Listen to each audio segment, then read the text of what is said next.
Hola, BoobTube.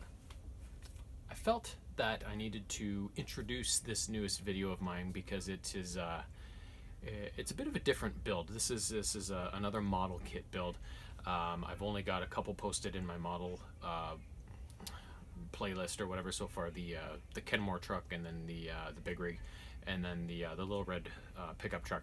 This one is a different kind of model kit. It's made entirely of some thicker cardboard and then some thicker gauge paper, I guess, and it's constructed entirely out of mostly paper, a couple of wooden dowlings and stuff like that. It's here's a picture of the actual box for this model kit.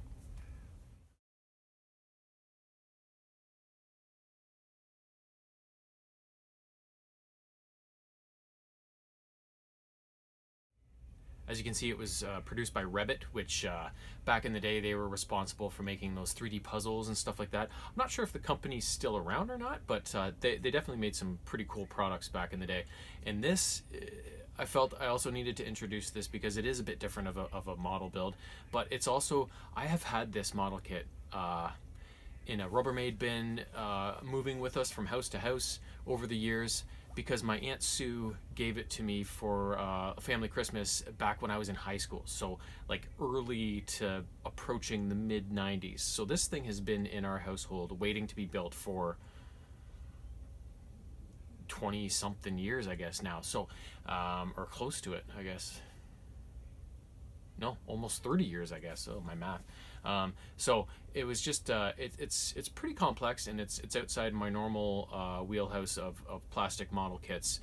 So there was never a good time. As I was approaching that age, I was into playing a lot of sports and of course chasing the girls and such, and so an opportunity never really presented itself to build it. And then as I got older and got married, had a child, had houses, and on all those responsibilities, it still never presented the perfect chance to build this thing. So now with the whole COVID thing and not being able to leave the house unless it's for groceries or whatever, it was kind of the perfect time to at least maybe not get the whole thing done, because it does take a while, because you have to wait for the glue to dry, and then before you move on to you can only get before you move on to the next bit of the build. So it's a lot of quick little spurts of building, because you have to glue a few pieces, wait for it to dry, do a few more.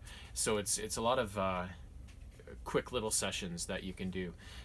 So in this video you'll see I've started it, and I've got a good chunk of it done. I really tore through the first part of it pretty well. It's been a lot of fun, and there's been some tricky sequences in it, but for the most part it's turned out really well, and the build's coming together pretty solidly. I'm happy with it. So after this intro here, you will see some images and some time-lapse video of me building the first couple components of the build, and you'll get a sense of kind of what it's taken to get it built and what so far it looks like upon being built. And then in terms of going forward, I wanted to get this first little part of it posted now as a video, because my phone, honestly, this thing is on its last legs, and I don't know when I'm gonna get a new one, because I can't just go out and get one, because our account's under my wife's name and she's so busy right now, and I don't know when she's gonna get a chance to order me a new phone. So right now my phone is so far, so full on space, it's crazy. The battery now dies in no time, and also the screen is cracked all to hell, and now it's got, just a couple days ago, it started getting these colored lines going through it. So even if I tap the screen in a spot, it may tap another part of the screen that's completely away from it, or it may not register any touch at all. So it's kind of, I feel that it could die any day. And so, and the way my life goes, all these little videos and images and stuff I have on my phone right now should all download to the cloud automatically, and whenever I get my new phone and put my SIM card in, it should all be there. But my life, the way it goes, and all the stupid little things that happen day by day, chances are that's not going to happen. So I at least wanted to get this first batch of time-lapse videos posted, so that I know I've got them out on my channel, and I won't lose them if my phone does indeed die. So here it is. Here's what I've got done so far, and I hope you enjoy it.